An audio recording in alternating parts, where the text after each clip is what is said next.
bored. I wish I had something to do. Thanks for letting me sleep in, kids. If you make a mess in the kitchen, please let me know so I can clean it up. Raising kids is so easy. I just love driving around all day. Oh, I never have to repeat myself. They always listen so carefully. Oh, look! An empty box of cereal. Love it! Just wipe it on your sleeve. It's pretty cold, but you don't need a coat. Oh, you don't have to push in your chair. Don't make your bed. You're just gonna sleep in it again later. I think I'll skip the coffee today. You know, these throw pillows look way better on the floor. I'm really not that busy. Well, you haven't showered in 3 days, but I think you smell great. We do have food at home, but let's just go out to eat. Just brush your teeth whenever you feel like it. Here, take my phone charger and go put it in your room. Oh, just leave your dirty dishes on the counter. In Jesus' name we pray, amen. All right, let's all pull out our phones. Youth sports are so cheap. Braces are so cheap. School fees are so cheap. Hey, can you come crawl in bed with me around 2 a.m.? Thanks. Okay, I just spent 2 hours making dinner, but if you don't like it, that's fine. Just let me know and I'll make you something else. Don't even bother looking for that. I'm sure it's lost and gone forever. Can somebody please throw something at my head? I mean, I can keep track of every single one of your things. I get a ton of sleep. I get a ton of gratitude from my children. I get a ton of unsolicited help with the housework. Oh, you don't have to hurry up. We're gonna be right on time. Can someone please throw something at the TV? Thanks for doing the laundry, everyone. I'm sorry, I can't hear you. Can you use your outside voice? Fight, fight, fight! The floor of this vehicle is so clean, I can't believe it. Oh, good. Another trip to the grocery store today. Let's go.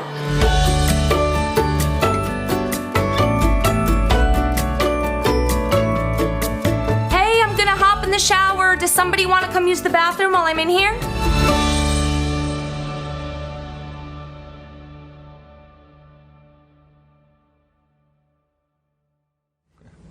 Yeah, my mom never said any of those things, and either did Laura. But each of us probably do remember some things that our moms did say. You know, I was thinking of some things that I remember growing up. My mom would say if I was really slow or procrastinating, she would say, "You're slower than molasses in January." And I don't know that I knew what molasses was. I don't think my mom cooked with molasses. I thought that maybe it was a character from a winter film or something, but a couple years later I learned what it was, and I think we tried making cookies once, and I said, let's just go back to sugar. If you didn't comb your hair, back when I had some, and you looked really disheveled, or you just looked like a wreck, she would say, you look like the wreck of the Hesperus. And I always heard her say wreck of the Hesperides, so it was hard to look up. Apparently it's a boat that sank, so all right there.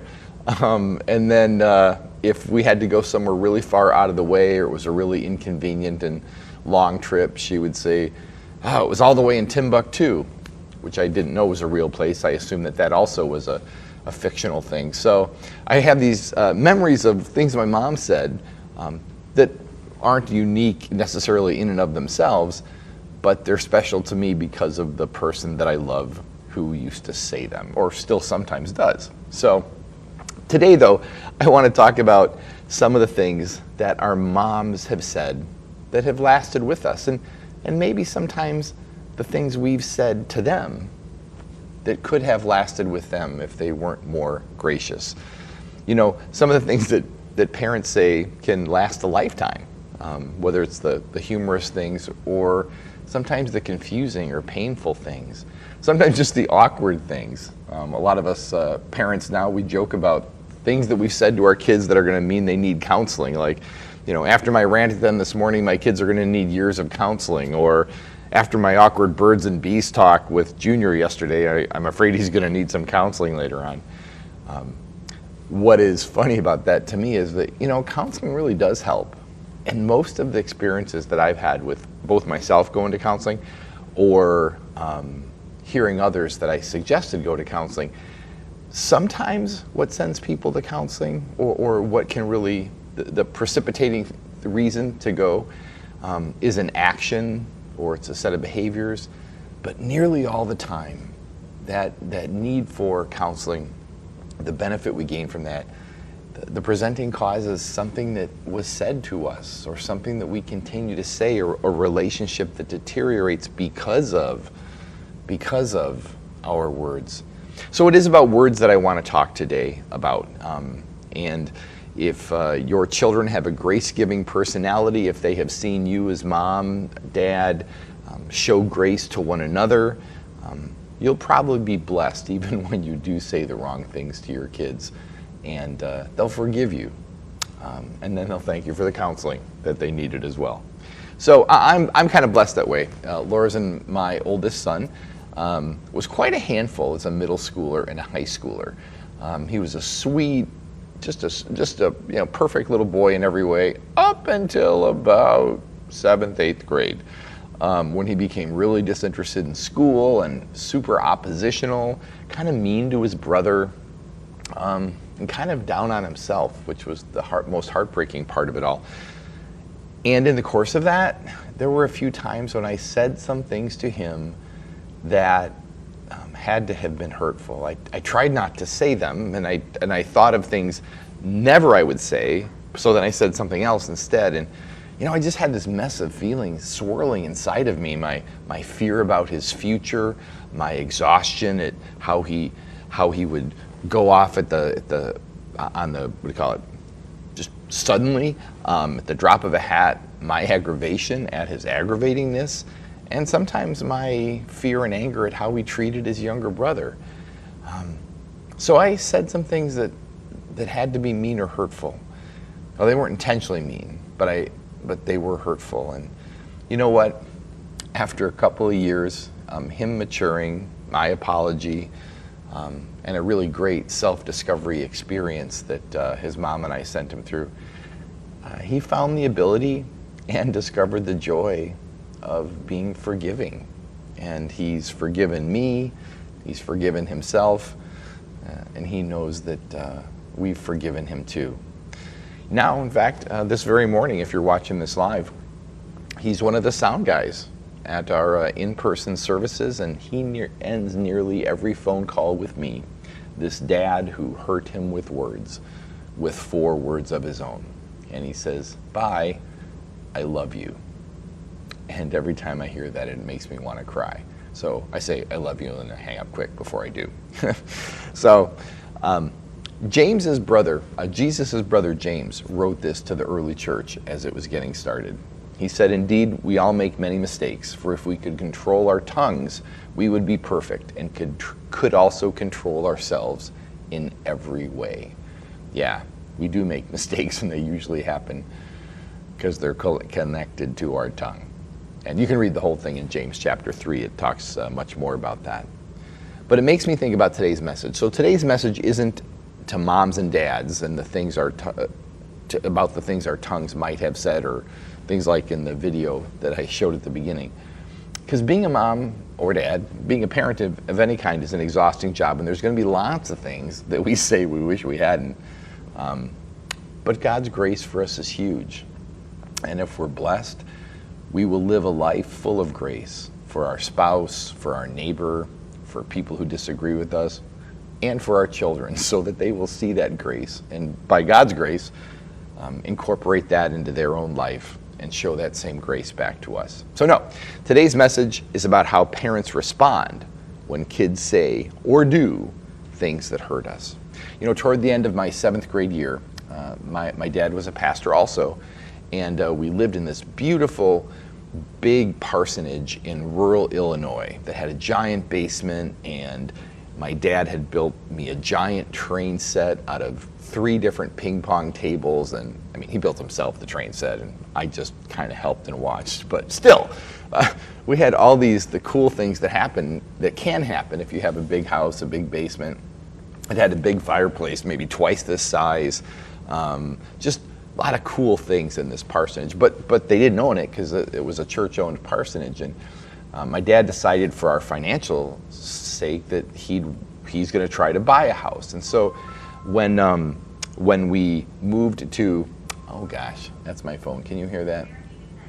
And it's my son calling. He's going to tell me he loves me. I'll be back in just a second. All right, you think you turn everything on Do Not Disturb, but oh well. Sorry about that. We had this wonderful house, but my dad knew we needed to have our own house, or that was his financial plan for us. And so he was looking for another call, another church. And so in my 7th grade year, toward the end of that year, we moved to suburban Chicago, and it was also a wonderful church. But we had a much smaller house. My mom and dad were able to swing for the first time. It was a small brick 2-story house on a beautiful street with big old elm trees and good schools and all this. So it was a upward move, I think, as a family. And all the kids had their own room, except for, well, I had one too. My room, however, was kind of a build out of the single car garage. So it had a space heater, like a wall, not a space heater, but the kind that you build into the wall. It's not part of the rest of the heating system.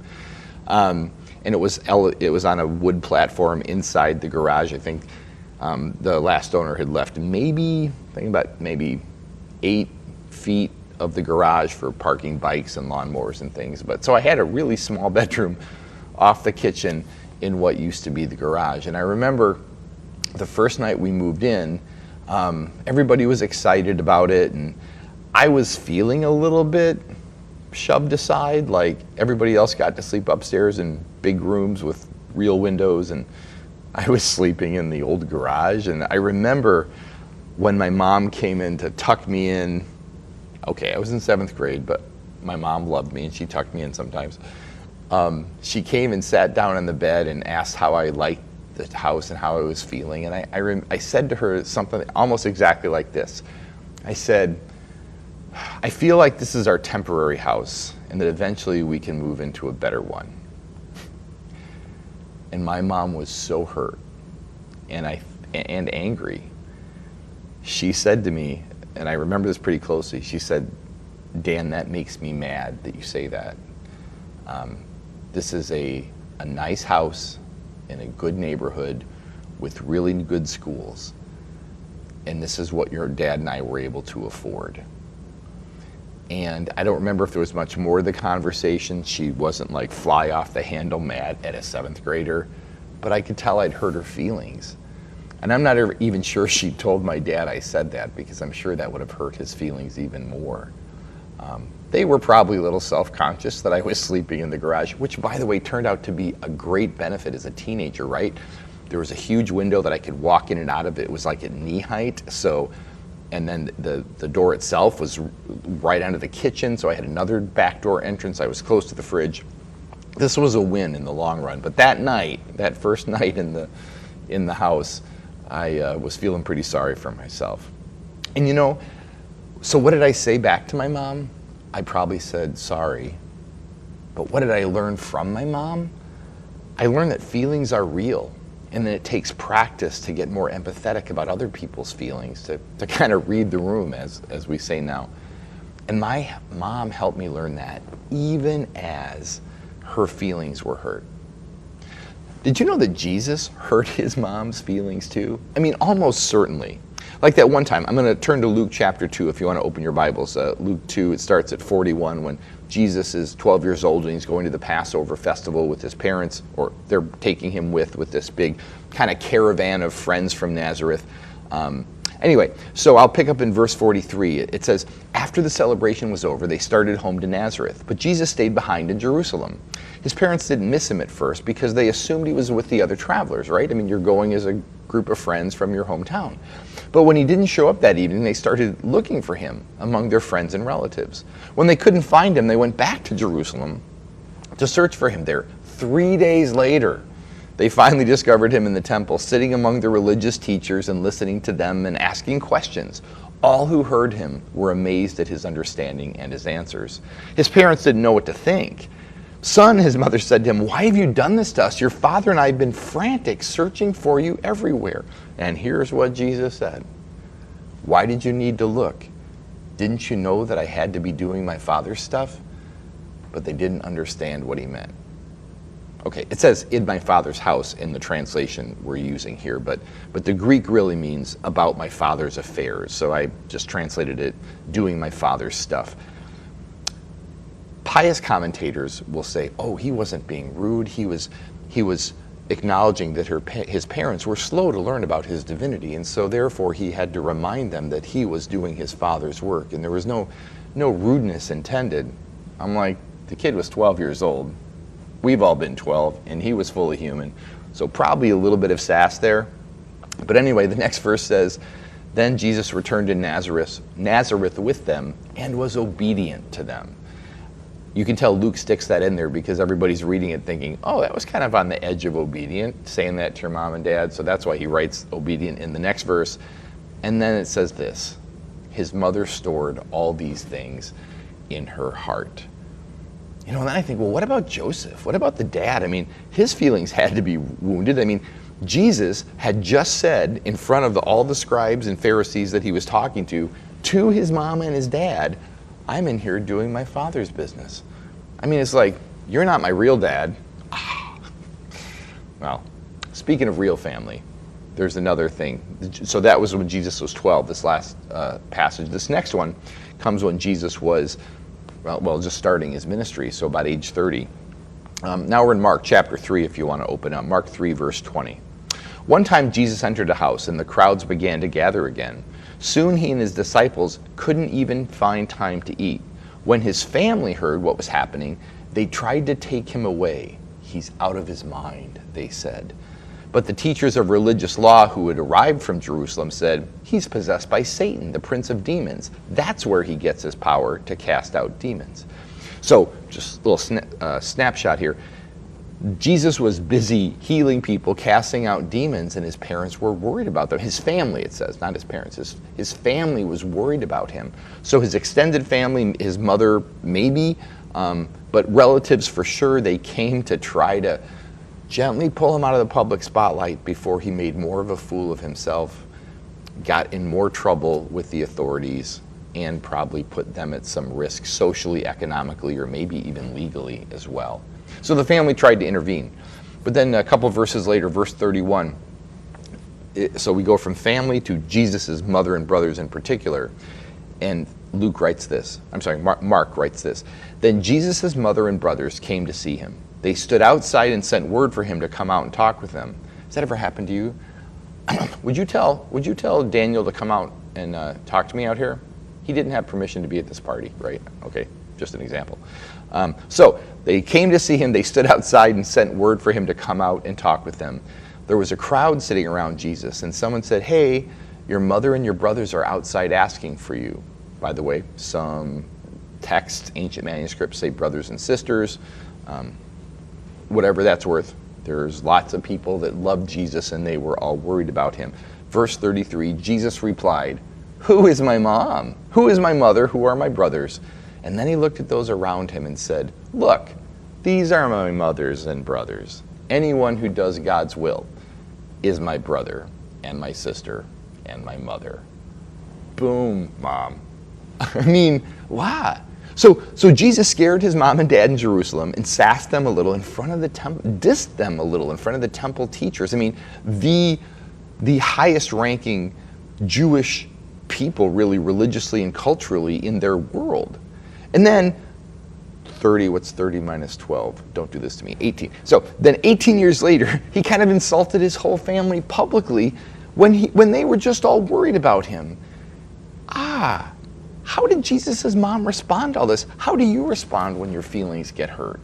Privately or publicly, moms? Or when you feel belittled or forgotten or maybe even insulted by your own child? You know, at 12 years old, Luke wrote that she thought about those things often and stored them in her heart. Mark, and when he's 30 years old, we don't know. He doesn't say what their answer was or what their response was. But you know, what we do know about Mary, though, comes from a few verses later, a few verses in John 19. Standing near the cross where Jesus had just been crucified on, were Jesus' mother, his mother's sister, Mary, the wife of Clopas, and Mary Magdalene. When Jesus saw his mother Mary standing there beside the disciple he loved, whom we know as John, he said to her, "Dear woman, this is your son. Here is your son." And he said to the disciple, "Here is your mother."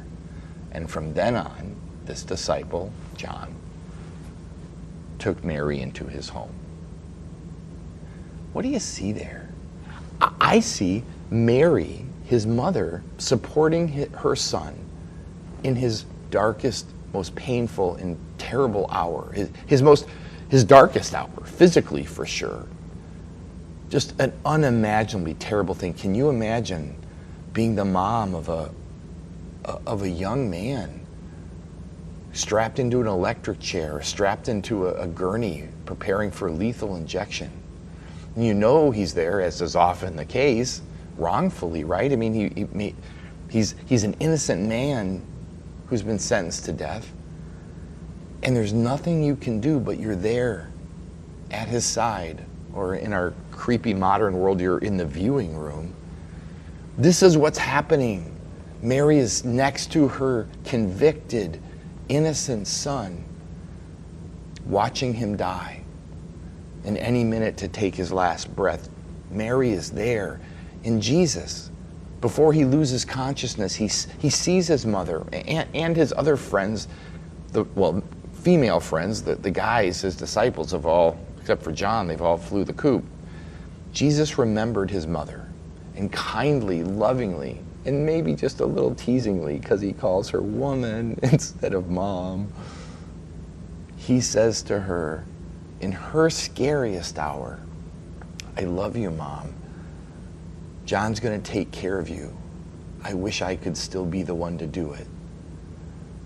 And I'm grateful that you brought me into this world, loved me all the way through it, and I'll see you on the other side.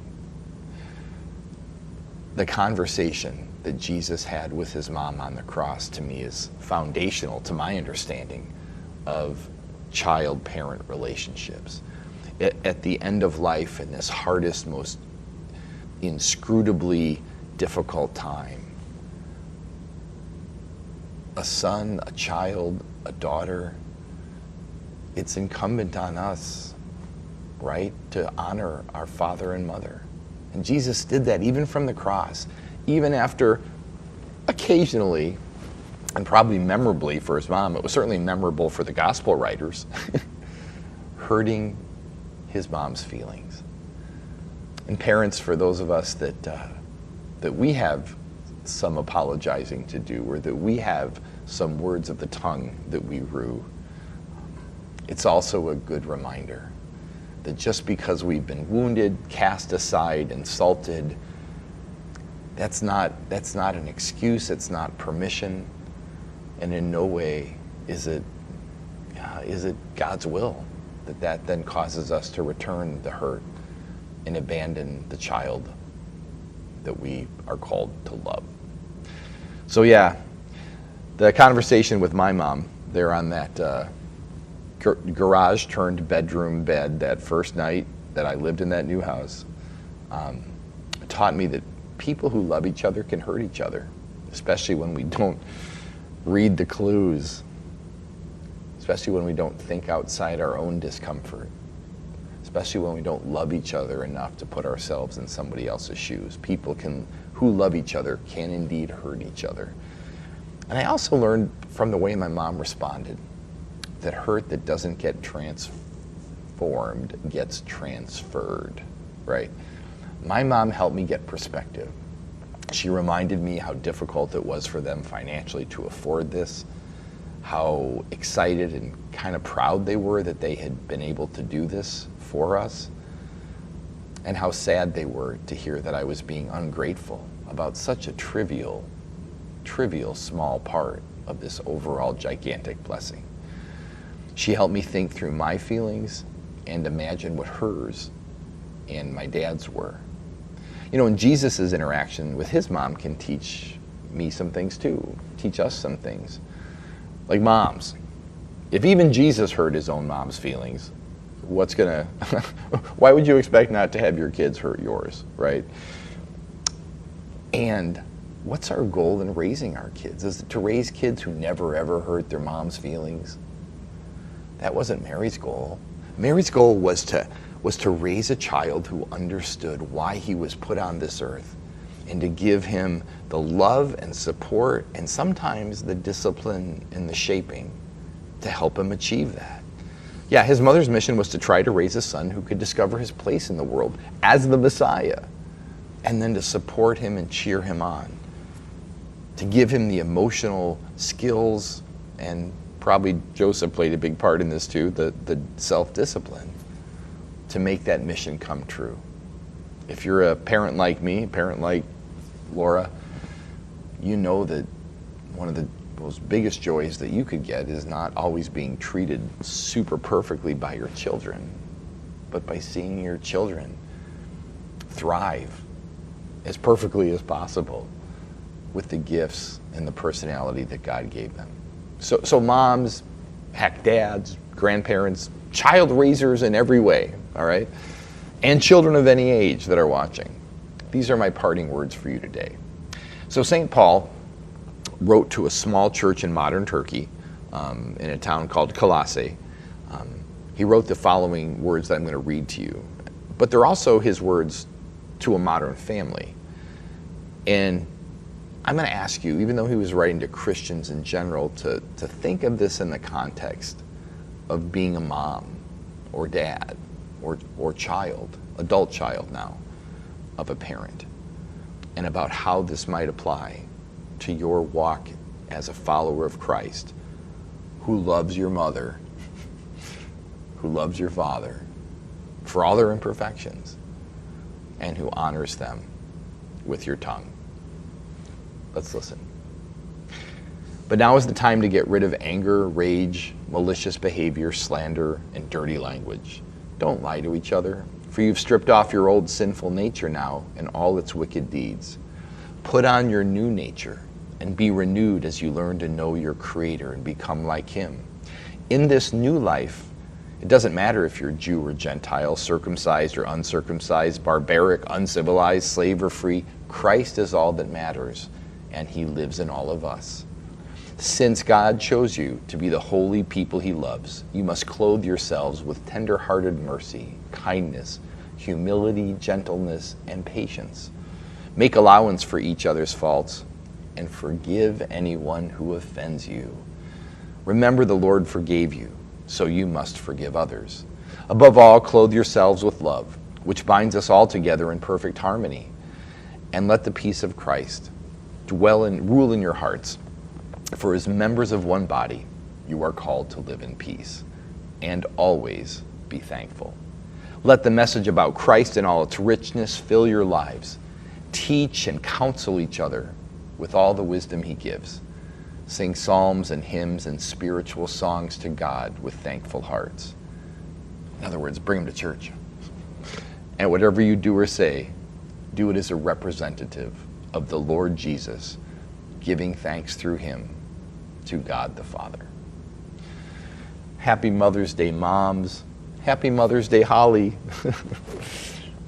And those of us that are kids, those of us who've had moms, happy hard work of repenting for the things you said that were dumb, asking for grace, and telling your moms once again what a blessing and gift they have been to you in all their wonderful, wonderful imperfections. I love you. My mom loves you. Have a happy Mother's Day.